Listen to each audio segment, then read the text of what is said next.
নমস্কার দর্শক বন্ধুরা, কেমন আছেন সবাই? আমার কাটরা ভ্রমণের নতুন পর্বের ভিডিওতে আপনাদের সকলকে স্বাগত জানাচ্ছি। কাটরা ভ্রমণের দ্বিতীয় দিনে আমরা বেরিয়ে পড়েছিলাম কাটরার লোকাল সাইট সিনের উদ্দেশ্যে। কাটরাতে বৈষ্ণব দেবী মাকে দর্শন করে আপনাদের শরীর ভালো থাকলে পরের দিনকে আপনারা একটা টোটো ভাড়া করে লোকাল সাইট সিন কিন্তু করে নিতে পারেন।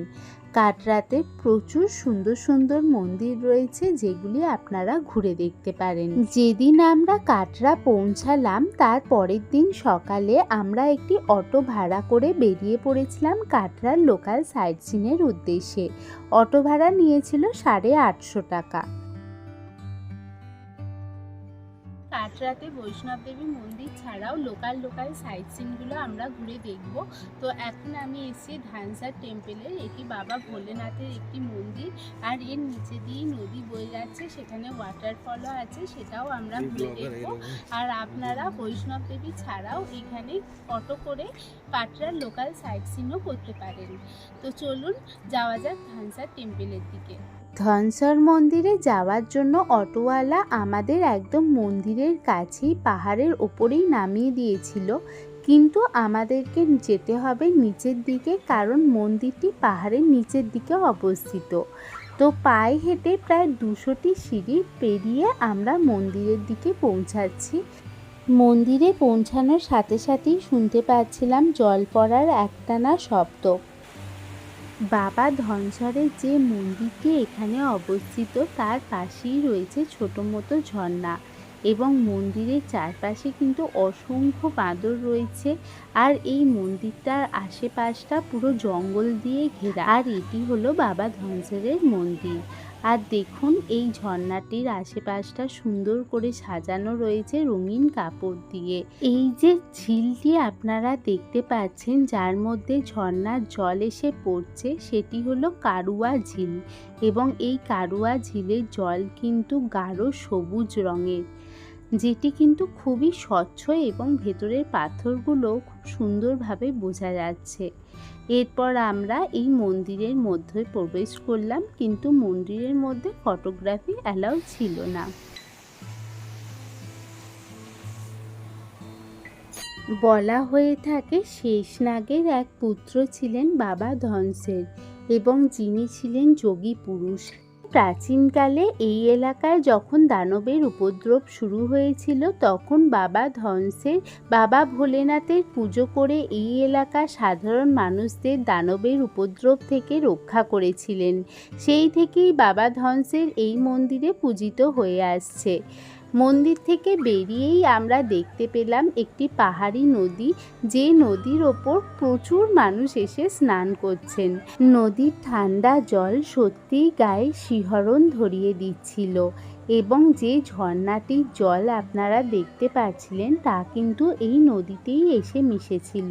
তাই এই নদীর জল খুবই পবিত্র, যেই কারণে পুণ্যার্থীরা এই এলাকায় স্নান করে থাকেন। ধনসর মন্দির দেখে আমরা বেরিয়ে পড়লাম আমাদের পরবর্তী গন্তব্যের দিকে। পরবর্তী গন্তব্যে আমরা দেখে নিলাম নবদুর্গা মন্দির। নবদুর্গা মন্দিরে পৌঁছতে আমাদের সময় লেগেছিল প্রায় 10 মিনিটের মতো। দেখুন এটি নবদুর্গা মন্দিরের গেট, যেখানে লেখা রয়েছে শ্রী নবদুর্গা ঝালরি মাতা ট্রাস্ট।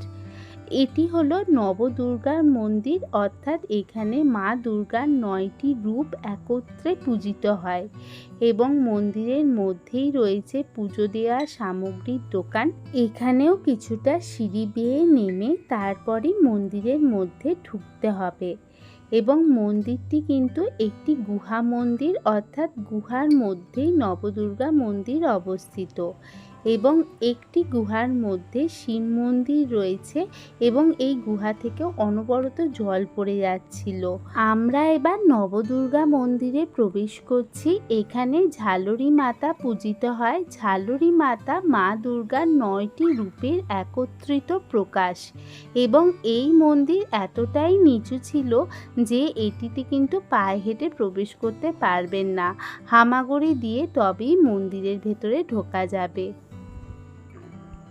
নবদুর্গা মন্দির থেকে বেরিয়ে আবার আমরা টোটো নিয়ে যাত্রা করলাম আমার পরবর্তী গন্তব্যের দিকে।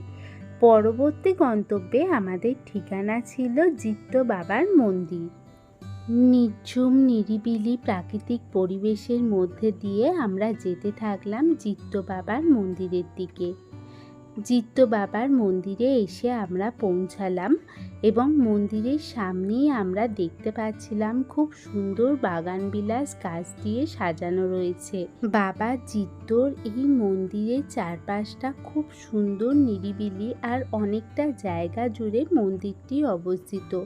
মন্দিরের সামনে রয়েছে এক বিশাল উদ্যান এবং তার পাশে রয়েছে হনুমানজির মন্দির। এখানে হনুমানজির মন্দির আমরা দর্শন করে আমরা গেলাম মূল মন্দিরের দিকে। মূল মন্দিরের দিকে এই দিকটা চলে যাচ্ছে মাতাজির মন্দির, আর এটি হচ্ছে জিত্ত বাবার মূল মন্দির। বাবা অঘোর জিত্ত, এটি হচ্ছে তারই স্ট্যাচু। এরপর আমরা ঢুকলাম মূল মন্দিরের গর্ভগৃহে। মন্দিরে শিব, দুর্গা, রাধা, কৃষ্ণ সহ বহু দেবতাই পূজিত হয় একত্রে। বাবা অঘোর জিত্ত, যিনি ছিলেন মাতা বৈষ্ণব দেবীর এক পরম ভক্ত এবং তিনি পেশায় ছিলেন একজন চাষি, যিনি তার জীবনের বেশিরভাগটাই অতিবাহিত করে দিয়েছিলেন জায়গিরদারদের থেকে চাষিদের অধিকার আদায়ের উদ্দেশ্যে। তাই বৈষ্ণব দেবী মায়ের কোলের ওপরই আজও জাগ্রত হয়ে রয়েছে বাবা অঘোর জিত্তর এই মূর্তি। এরপর আমাদের পরবর্তী এবং শেষ গন্তব্য ছিল চামুণ্ডা দেবীর মন্দির। মাতা বৈষ্ণব দেবীর মন্দিরের কাছেই অবস্থিত এই চামুণ্ডা দেবীর মন্দির। আমরা এসে পৌঁছালাম চামুণ্ডা দেবীর মন্দিরে। আর এই মন্দিরে প্রবেশের সময় অবশ্যই খেয়াল রাখবেন আপনার মাথা যেন ঢাকা থাকে। এটি হলো চামুণ্ডা দেবী মার মন্দির। আর এরপরে মন্দিরের ভেতরের কারুকার্যগুলো আপনাদেরকে দেখাচ্ছি। পাহাড়ের কোলে অবস্থিত চামুণ্ডা দেবীর মন্দিরের ভেতরে রয়েছে এক বিশাল বড় দালান। মন্দিরের চারিদিকটা ঘুরে দেখতে আমরা সেই কারণে এই দালানের মধ্যে দিয়ে যেতে থাকলাম। এইভাবে আমরা প্রায় আধ ঘন্টা ধরে চামুণ্ডা দেবীর মন্দির দর্শন করলাম। এরপর আমাদের হোটেলে ফেরার পালা। কেমন লাগলো আমার আজকের ভিডিও তা অবশ্যই জানাবেন। ভালো লাগলে একটা লাইক ও আমার চ্যানেলকে একটা সাবস্ক্রাইব করে আমার সাথে থাকবেন। সকলে ভালো থাকবেন। জয় জগন্নাথ।